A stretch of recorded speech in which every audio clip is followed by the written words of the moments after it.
you very much.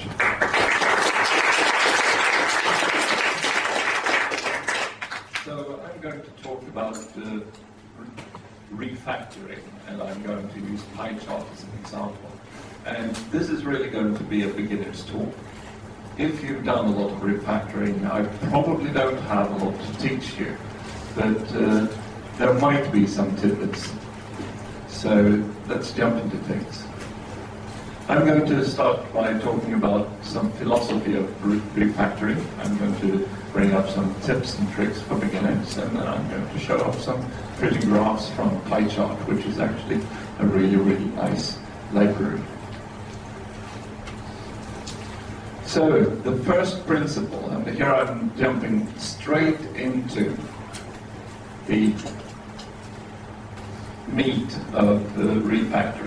The first principle of refactoring is that if you don't have any tests, you are not refactoring.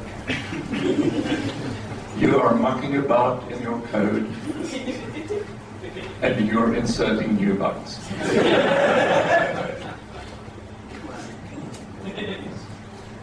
That is the most important thing I have to tell you. Refactoring is actually constrained work. When you are coding, normally, it's not constrained work, it's open-ended. You can come up with any sort of ideas for how to solve problems and things like that. But refactoring is sort of a thing like you're doing things in a factory. You decide what to do, and then you do it. You decide what to do, then you do it again. So it's a manual process. It requires very little creativity. You decide on what the script is, then you follow the script, and you don't need to think all that much. You just need to be focused on getting the details right. And of course, if you're undisciplined, you're going to make a mess of it. So that's why refactoring can be hard. And again, no tests, no refactoring. Because if you're changing your code, you don't know if your refactoring has actually succeeded or if it has failed. So you work in a cycle, and that cycle is a little different depending on what sort of change you're making. If you're not making an interface change, an internal or external interface change, then the cycle is that you plan what sort of change you need to make, then you check your tests, make sure they're working, you modify the code, and then you check your tests again to see that they're still working. And since you have made no interface change, that actually means that you don't need to change your tests. And then, of course, your tests aren't working the first time. So you go through the cycle, fixing bugs, and then ensure your tests are working. And then you commit this to revision control. So you have one entity of change in your revision.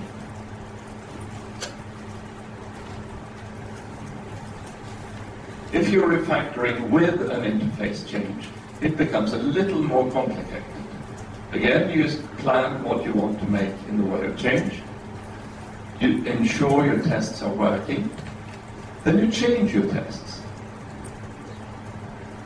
Then you ensure that they're failing, because you've made an interface change.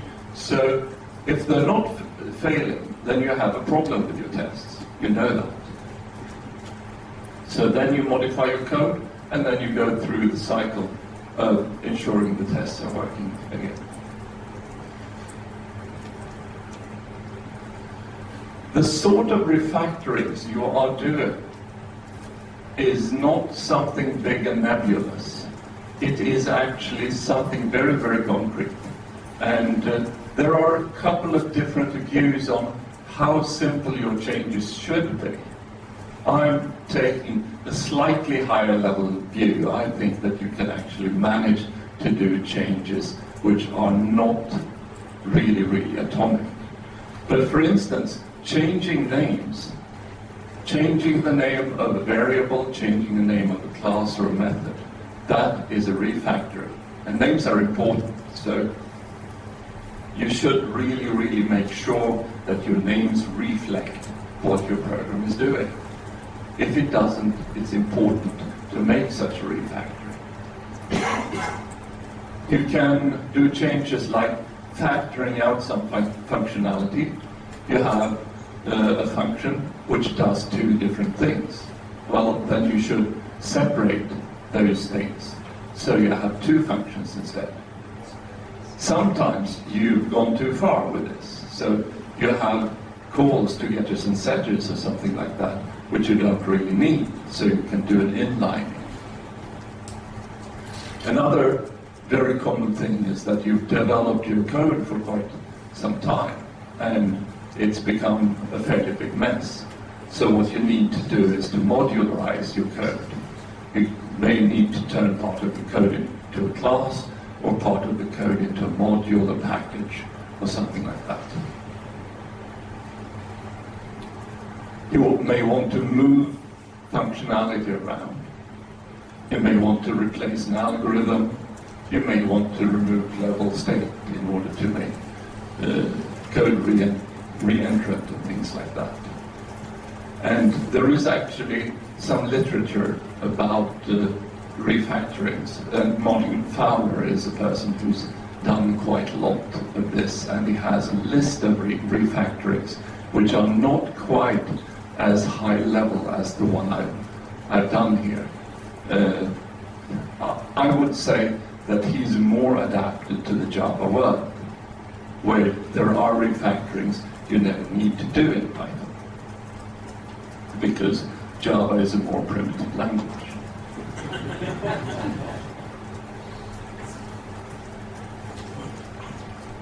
So moving on to PyChart. PyChart is a quite nice little library.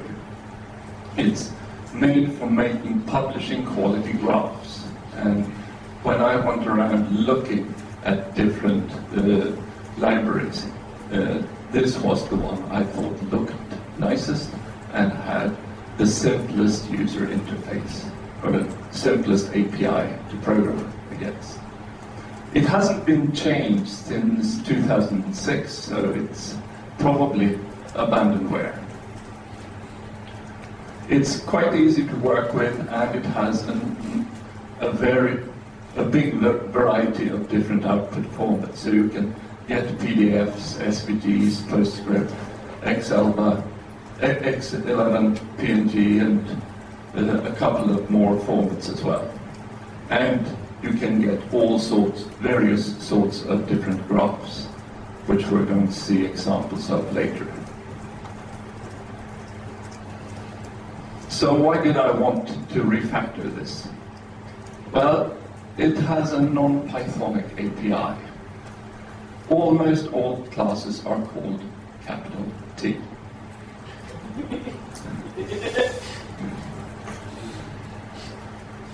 This is actually something that is common in other places. But what he's done is that he's made a package.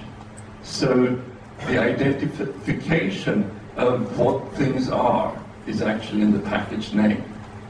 And then inside the package, well, you already have the package name, so you can call your class T. But I don't like this. I think it's un-Pythonic. Then it has a number of places where it has a lot of nasty global state. I don't like that either.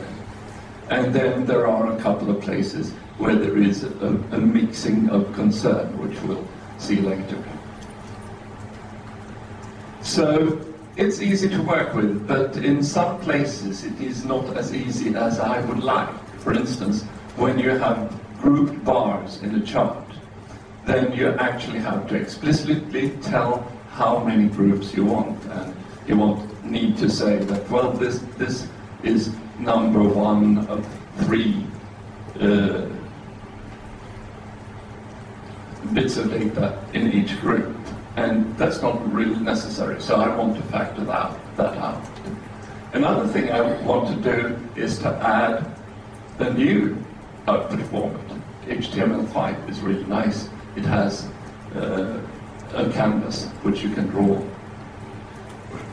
And also I want to make the library embeddable.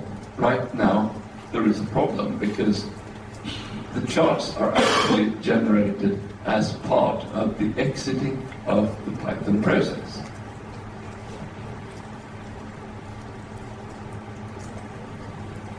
So here is an example of usage of the old version of the demos. So we do a from PyChart import star, and that's not all that nice, especially if you're using this as your tests. And then you have these examples of area.t, barplot.t, etc. in the code. Category coordinations, coordinates.t. So how do I refactor this? Actually, this is what the code that we had before is generating. So we're setting up some defaults, and then we create an area which we are going to draw on. We add an x-axis with some format to it, and a y-axis with some format to it, and then we add 3 different bar plots. And here you can see that I have to say exactly where this cluster should be showing up. So that generates this graph, which I think is rather pretty. So I have some refactoring steps here. The first one is that I really need to make the imports explicit, because otherwise I have no control. I have no idea what I'm actually importing. And I actually want to be able to change a single one of these and not affect any of the others. So then I also want to turn these module imports into class imports. So instead of the from PyChart import area, I want from PyChart import capital area, which is the class import instead of the module import from up there.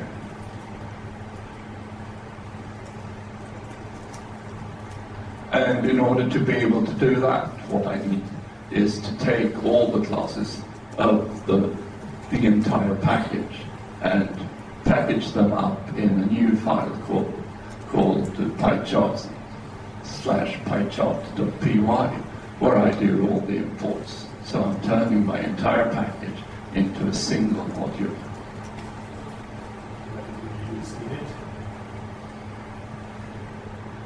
PyChart is the package. You could maybe have used init. Bundle init, bundle.py. That may be possible. I didn't actually look into it. This was something that was working for me, and it's quite explicit. Then you can say from PyChart import area.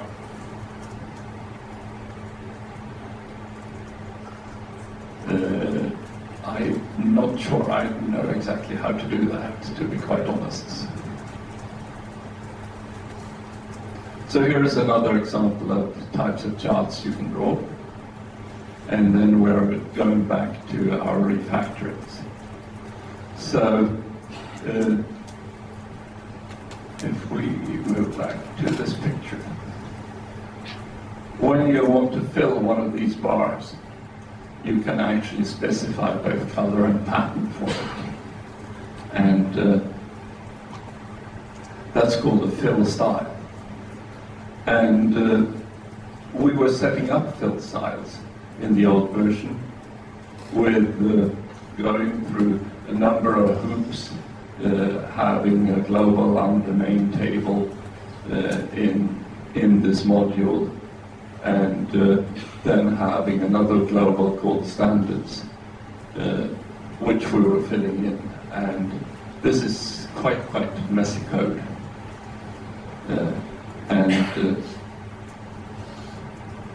We also had examples of all the colors which were set up like this, and then we ran functions in order to generate the colors.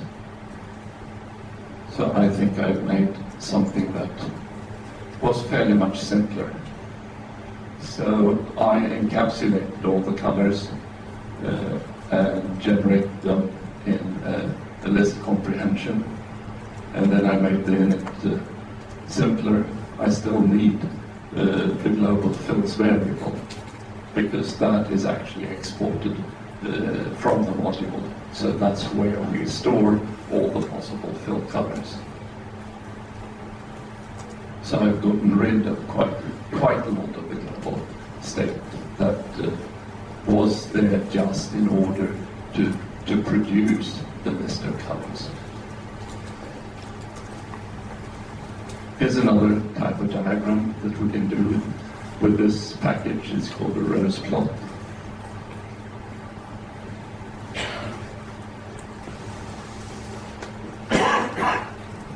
Another thing that we have as a problem here is that there is a series of classes in the old PyChart, that one for each type of output that we're generating. So there's a PS canvas, a PNG canvas, PDF canvas, etc. And they render graphics in the desired format. So for PS, it does the PostScript rendering. And it also handles whatever the file-like object of the graph, of the generated graphics that is written to. And whenever you say about a class that it is doing A and B, that's a signal for refactor.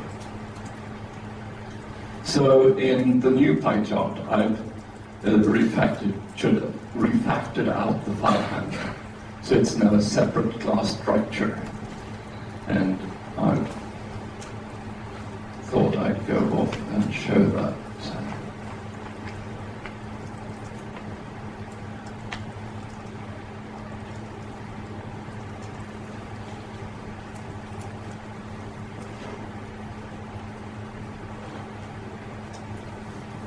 So I have a parent class file object, and then I'm specializing this for PDF files or for GhostScript and things like that. And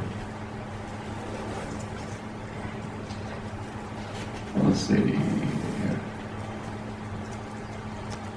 So for GhostScript, it's actually going off and generating a command, a system command.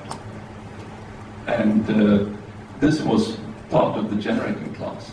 And this is really messy stuff, which was entangled in the old code. So you get a much cleaner interface into the classes when you're doing these changes.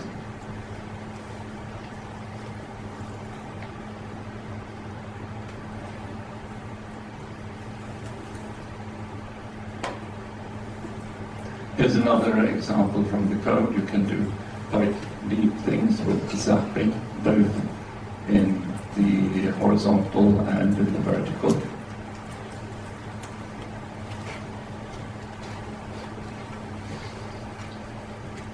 Another thing that I really wonder what he was thinking of when he wrote this is that the actual generation of the charts is done by overriding the Python exit function to include a call to the closed methods of the canvases that we've seen here.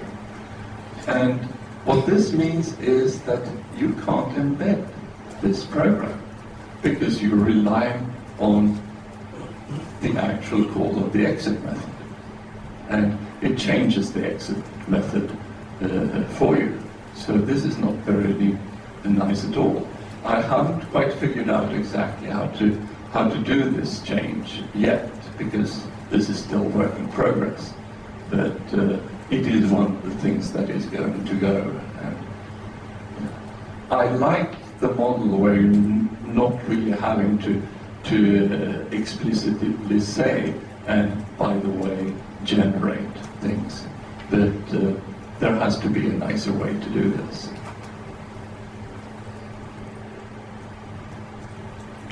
We can, of course, generate PyCharts with the PyChart as well.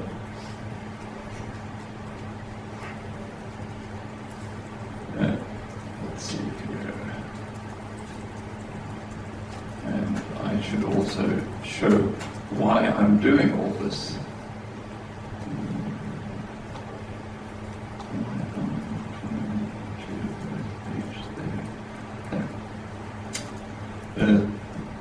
I started using this because I'm a member of a car cooperative, and I'm a member of the group in the car cooperative doing statistics.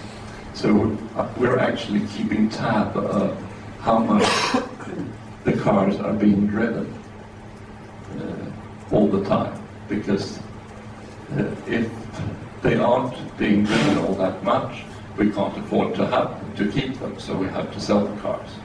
So this is actually being used in a real-life scenario.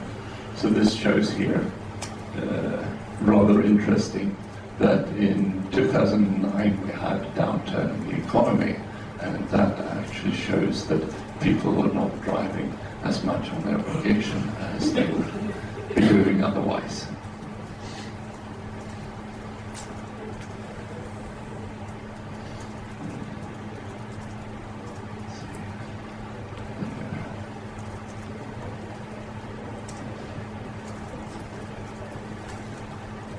So this is actually the gist of my talk. Refactoring requires test, and it requires very, very disciplined work. You decide on one bit, you go through it, you test it, make sure that it works, then you decide on the next bit, and you do that. The tests have to pass after every refactoring, because otherwise you're just mucking about. You also need to test coverage. Yes. Yes, of course you need good test coverage.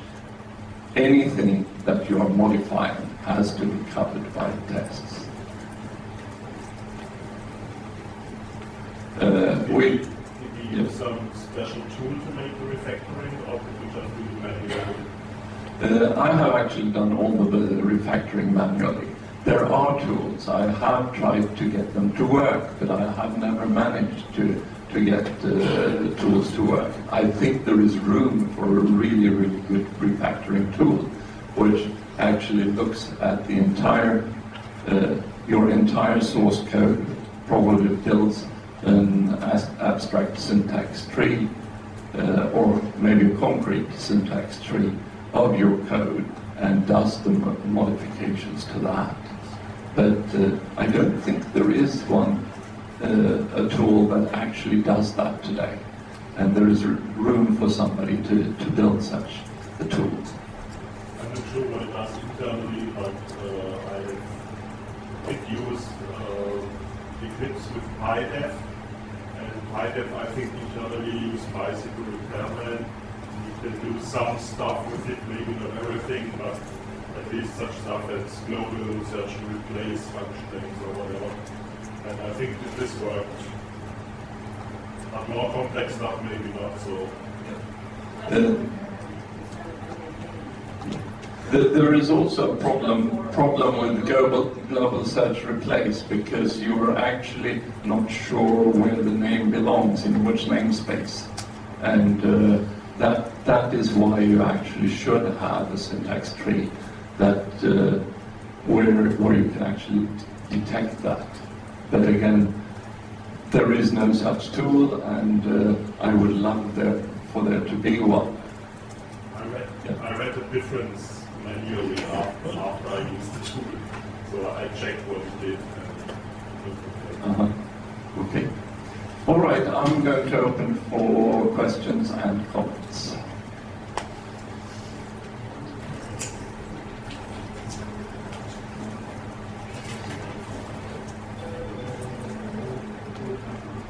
I don't know if this is a fair question. If you have time and if it's a bit too difficult, would you go through an example? Like, do a refactor for us? Maybe that's unfair, you can say that. I'm afraid I'm a very slow typist, so that's not really feasible. Yeah. Sorry. Yeah. Did you develop the test? You developed the test by yourself? And the second question, related to the first, is how did you produce the tests, since the output is graphical, by comparing files? Actually, I did not develop the tests. The package comes with a very, very nice suite of demos. It's actually the ones you've seen in the presentation here. And so what I did was that I used the demos as my tests. They are pretty well covering all of the functionality, and you get all the different files, the file types generated by the tests. So if we... Then you automatically compare the files with created ones. No, I did that by hand. I actually looked at the outcome of all the graphs. Compute picture difference. You could do that, but I actually wanted to see when there was a difference exactly what the difference was. So I think it wouldn't have saved me any time to actually compute the picture difference. And by the way, this was quite a job. You could really do this with Python imaging. It's rather easy to compute a picture difference with just 3 lines of code or so. Yeah. So this is the suite of demos that I've been using. It actually has quite a few very, very neat things that it can do. In this one, it's got error bars in it. Oops. And of course you can do horizontal bars and things like that. That's a neat one. You can actually do clipping in the package. And you have a number of different things you can do. And you can really, really neatly add different axes. There is an example where you have double x-axis, which comes a little later.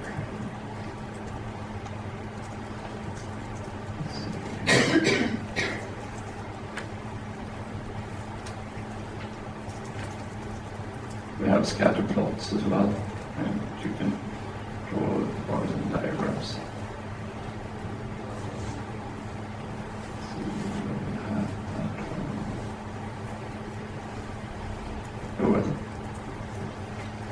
Laura? Hi, I just wanted to say something. I'm an Emacs user and been doing by writing my own list macros for a long time, and I thought, I will never change, I will never change. Besides, I've got my lifetime invested in Emacs. And yesterday I was talking to the PyChart people, and they have a refactoring mode for their PyChart mining code, which I hadn't seen. And they were faster at it than I was. So I'm seriously thinking of going home and getting out PyChart and seeing if I can stand the rest of it, because it seems to be making the refactoring going easier. So when people are looking for a way to do it, PyChart is that. And the other thing is, they're really, really interested in finding out what it is that people need for refactoring. So we could get in on the ground floor and say, this is what we want, please make us one of these. So I thought that since people are interested in that, we should probably talk to the PyChart people.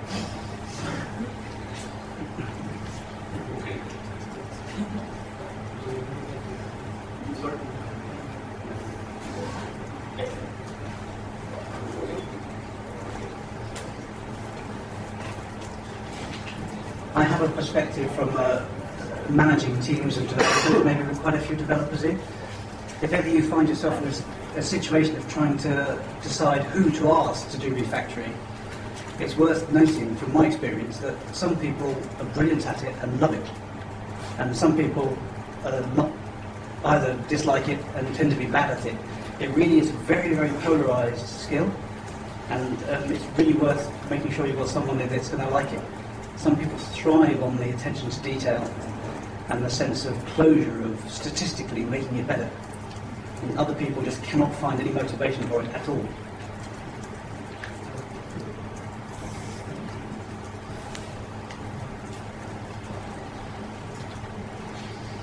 I think that's a very, very useful comment. Personally, I enjoy doing refactoring. I have actually taken a number of people's code and done rather large refactorings to them. And you discover many, many modes of error that beginners are doing. One thing I did was for the Royal Library in Sweden, where I did a refactoring of a package for a server called ZFed 9.50, which is a standardized way of accessing library data. And the one who had coded that had a coding style where you would call a function, and that function would call a function, which would call a function, which would call a function, nested to a level of about 7. And I refactored that, so I had a function that called function A, function B, function C, and then I was done. And this was a very, very large refactoring. It took me about 2 months, but it brought the size of the code from about 3,000 lines to 600. But that was C code, so it's not really relevant here.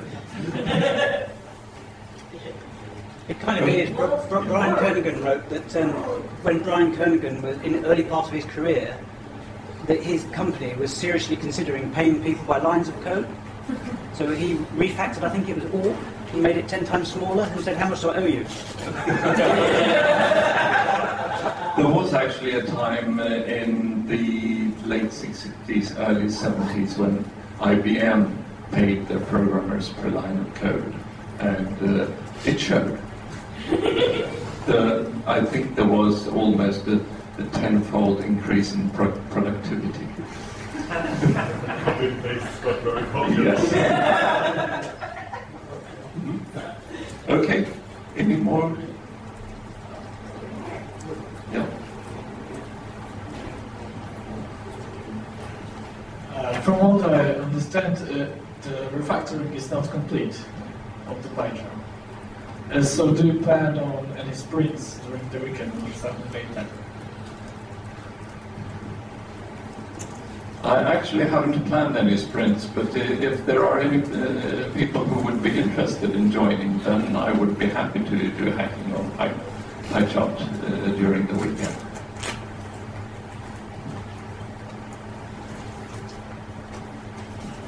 So once the refactoring is complete, will you publish the changes as a fork for PyChart, or new version?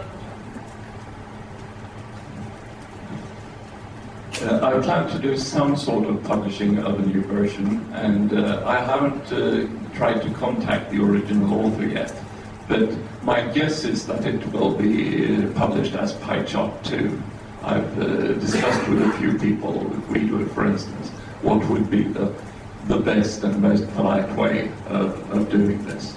And of course, since it is a total change of the user interface, it shouldn't just be called PyChart or with a new version number or something like that. It has to have a new name. And I think PyChart 2 is probably the right name to go for. At least if the original author agrees. Yes. Maybe he also wanted to make it PyChart. Yeah. You said at the beginning that refactoring is a task that requires less creativity with respect to development. I'm not so sure about this statement. I think that refactoring sometimes requires so much imagination on how to implement all the logic that it was necessary for me to proceed by different steps. So spend more time because I couldn't imagine at the first time how to refactor properly all the contents. So it requires a lot of imagination for me and also for creativity, but in a bounded context. That's true. So this was an observation. And a question. You said that it is quite a manual task, but this means that it becomes easier for you to forecast how much time will require a specific change, and you can respect this forecast with a good precision or not.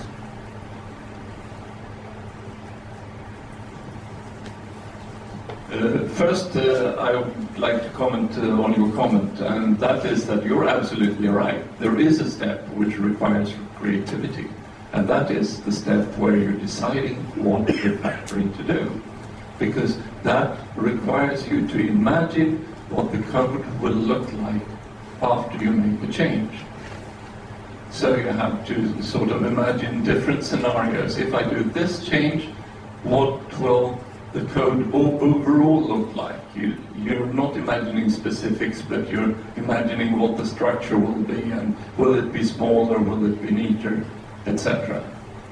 The second, yes, once you've decided on a specific refactoring, it's very easy to work out how long time it will take, because usually you can do a grep to say,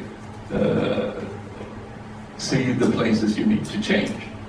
And if you need to change 100 places, and each place takes a minute, then you have 100 minutes. All right.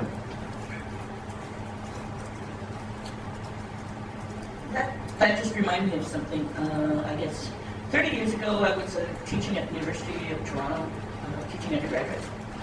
And we had some undergraduates who could refactor really well, and we had some undergraduates who were really, really, really lousy at it. And so we did a bunch of things to try and figure out what we could do to train the people who were rotten at it to get better. And we found out by accident what it was. The accident was an extremely beautiful blonde girl who gave courses in sketching and drawing and how to draw shapes and things like this. And by chance, half of the people in my tutorial group thought she was absolutely drop-dead gorgeous, and they would go take a class in absolutely anything she was teaching. And the ones who went off and took the course in sketching got a lot better at refactoring than the ones who didn't. So I thought that was very odd. So the next year we were going off and did this, and I split the class, and I had them take a sketching class from someone who wasn't gorgeous, and to see, to see whether being with gorgeous people makes you refactor better. That would be an interesting conclusion. But no, learning how to draw makes you refactor better. So if you're rotten at it, take a drawing class. I can't draw, but I still think I'm good at refactoring. It doesn't work the other way. There are people who are good at refactoring, and they're still rotten at drawing. But the people who took the drawing class got better at refactoring, which is not what we expected. I think I can can give an explanation for that. Ooh, And that we never got that. yes. When you learn how to draw, you learn how to picture what is going to be on your paper before it's there. Ah. That is exactly what you need to do when you refactor it. You need to picture what this will look like after you've done the change. But this is the same for development. It is sort of the same in development, but you are more constrained when you're drawing, unless you're doing abstract drawing, and when you are doing refactoring, because you have a model that you're starting with. You have the real world when you're drawing, you have the existing code when you're coding. So you have constraints that have to be transformed into something that you are producing. So that's a difference.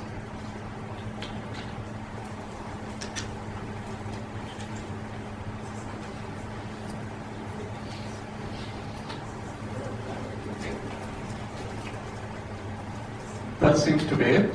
Thank you all for coming. I hope you learned something here. Thank you. Bye.